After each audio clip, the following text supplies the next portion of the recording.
Every year in the United States, more than 500,000 people die from tobacco use and exposure to secondhand smoke. This makes secondhand smoke the leading cause of preventable death in the country. Smoking and the use of other tobacco products causes or worsens numerous diseases and conditions. These products include cigars and smokeless tobacco. Also, some products expose nearby people to secondhand smoke. Smoking and its side effects cost the world economy more than $1 trillion and kill about 6 million people each year. This also costs the United States $130 billion in direct healthcare expenses.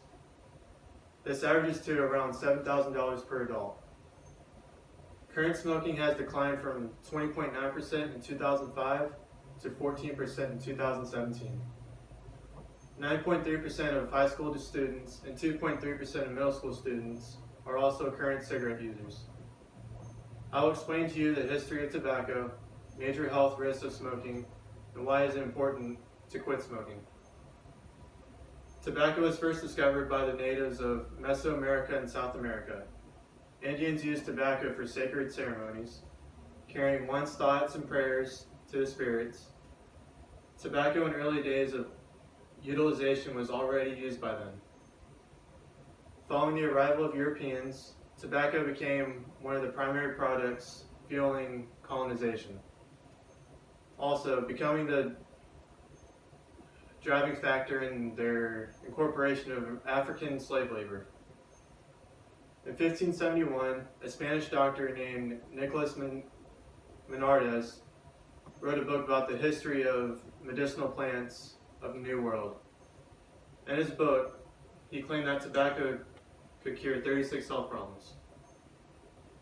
People did not realize tobacco was bad for your health until the 19th century. Most common use of tobacco was for religious among many indigenous people. Smoking became the norm in many countries throughout the world. Each year, more and more teenagers in the United States are smoking. A chemical called nicotine in cigarettes causes addiction. Smokers not only become physically addicted to nicotine, they also link smoking with many social activities, making smoking an extremely difficult addiction to break. Next, I will discuss the health risks of tobacco and smoking. According to the American Lung Association, cigarette smoke contains more than 7,000 chemicals, at least 69 of which are known to cause cancer. Smoking is directly responsible for approximately 90% of lung cancer deaths, and approximately 80% of deaths caused by chronic obstructive pulmonary disease, also known as COPD, including emphysema and chronic bronchitis. Among adults who have ever smoked daily, 87% have tried their first cigarette by the age of 18, and 95% have also tried it by the age of 21.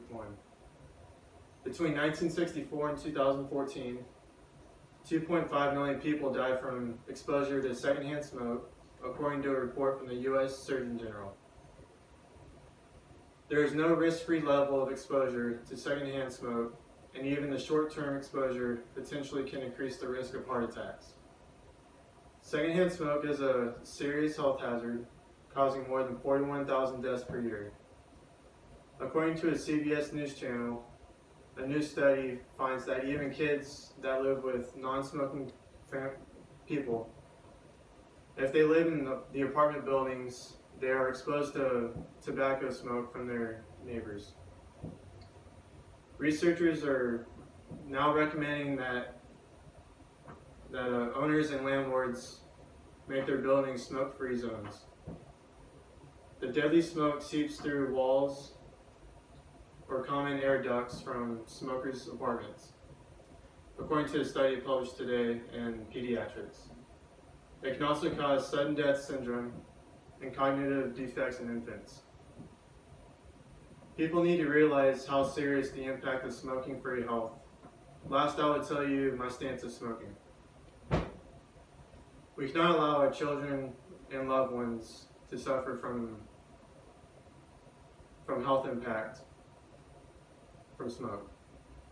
28 states and the District of Columbia have passed smoke-free laws, and people in 22 states remain unprotected from secondhand smoke in all public places and workplaces. The United States would be a better place if people would quit smoking. Health complications will drastically lower if you quit smoking now.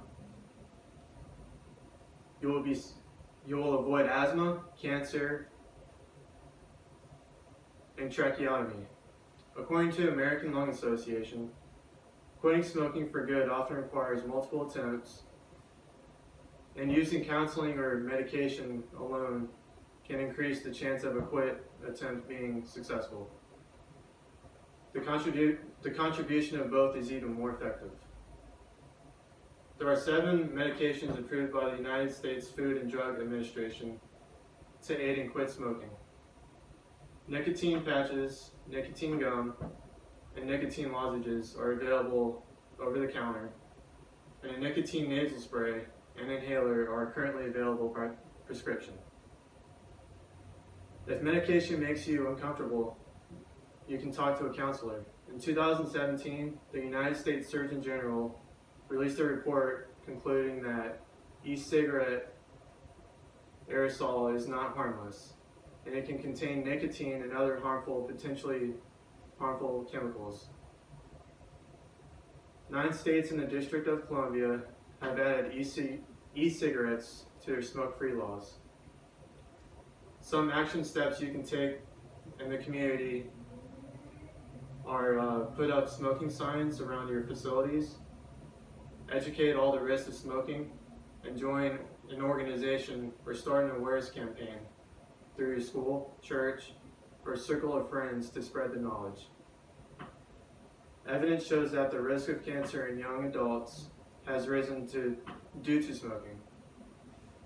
More and more teenagers are becoming smokers than ever before. As a community, we need to put a stop to this.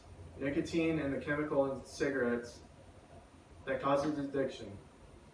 Smokers not only become physically addicted to nicotine, they also link smoking with social activities, making smoking an extremely difficult addiction to break. Telephone quit line counseling is available in all 50 states and is effective for many different groups of smokers. Unlike most countries, the United States has resources and means to little or no cost to help your addiction. And according to CDC.gov, smoking causes more than 480,000 deaths each year.